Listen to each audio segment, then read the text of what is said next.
미국이 중국 본토와 홍콩 고위 관리들을 상대로 금융제재를 가하는 등 최근 중국을 여러 방면에서 거칠게 밀어붙이고 있지만 중국 권변 학자들 사이에서는 11월 대선에서 패색이 짙은 도널드 트럼프 미국 대통령이 걸어오는 싸움에 일일이 대응하지 않는 편이 자국 국익에 부합한다는 견해가 고개를 듭니다.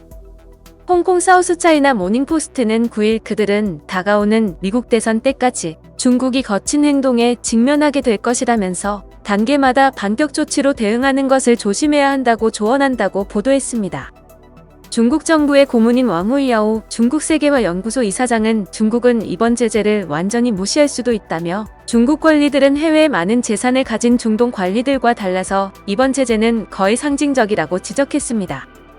역시 중국 국무원 고문인 스이농 중국 인민대학 교수도 트럼프 행정부와 눈에는 눈 이에는 이식의 보복전을 벌이는 것이 현 상황에서 국익에 부합하지 않는다면서 미국의 차기 행정부와의 대화 가능성을 열어두고 미국과 대화의 여지를 남겨둘 필요가 있다는 의견을 피력합니다.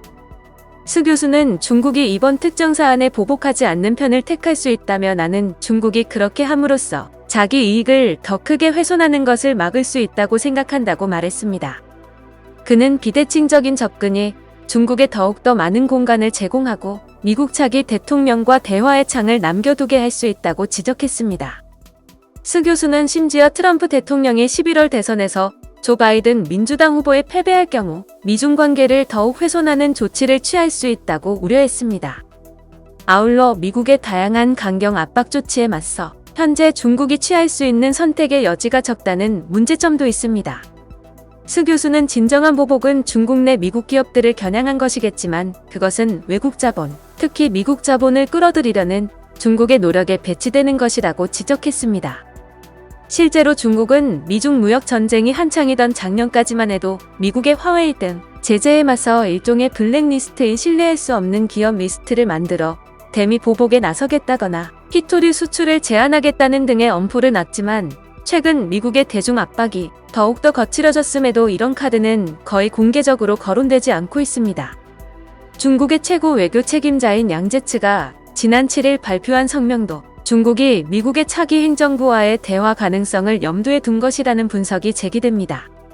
중국 공산당의 외교 담당 정치국원인 양제츠는 이번 성명에서 미국의 소수 정치인이 미중 관계를 위험한 지경으로 몰고 가고 있다고 상황을 규정하면서 미중 관계 개선 희망 의지를 피력했습니다.